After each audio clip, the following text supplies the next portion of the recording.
మీ పేరు ఏం పేరు? కే సంజన. ఓకే, మీరు ఎక్కడ? మన ఆదర్శ్ నగర్. ఎంత దూరం ఉంటుంది ఇక్కడ నుంచి? ఒక 10 minutes అంతే. 10 minutes. ఒక 1 kilometer. అంతే. ఇప్పుడు నీకు సైకిల్ మీద రానికి ఎంత టైం పడుతుంది? 2-5 minutes అంతే. అంతే. నడుచుకుంటూ పోతే 10-15 minutes. అవునా? సో మీరు అంతమందికి నడుచుకుంటూనే వస్తుండేనా? లేదు, డాడీ డ్రాప్ చేసి ఉండే, లేకపోతే అన్నయ్యనన్నా డ్రాప్ చేస్తుండే. ఇప్పుడు వాళ్ళకి పని తప్పినట్టే కదా అన్నయ్య డాడీకి? తప్పినట్టే. అవునా?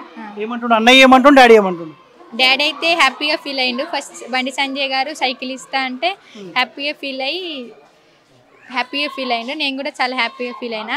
ఈ బండి సంజయ్ గారు మాకు ఇచ్చినట్టే ఇతర ఎమ్మెల్యే ఎంపీ వాళ్ళు కూడా ఇతర గ్రామాలకు కూడా ఇవ్వాలని మా స్కూల్ తరపున మా విన్నపం. బండి సంజయ్ కుమార్ ఇచ్చినట్టు వేరే దగ్గర కూడా వాళ్ళు ఇవ్వాలంటున్నారా? మీరు సైకిల్ లేనప్పుడు ఏమైనా ఇబ్బంది అవుతుండేనా మీకు?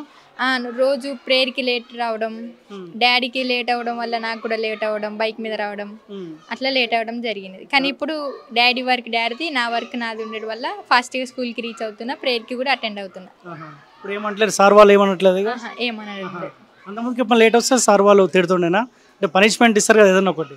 ఇక ప్రేయర్కి రాకపోతే స్కూల్ పద్ధతిలో పనిష్మెంట్స్ ఉండేవి. అవునా? ఇంకేమైనా ప్రాబ్లమ్స్ ఉన్నాయి స్కూల్లో మీకు? ఏం లేవు. వాష్రూమ్స్ కూడా అంతా పర్ఫెక్ట్? పర్ఫెక్ట్. లంచ్ కూడా ఇక్కడే చేస్తారా మీరు? లంచ్ కూడా ఇక్కడ చేస్తాం. బాగానే ఉంటుందా? ఏమన్నా ఇబ్బంది? లేదు, బాగానే ఉంటుంది ఫుడ్.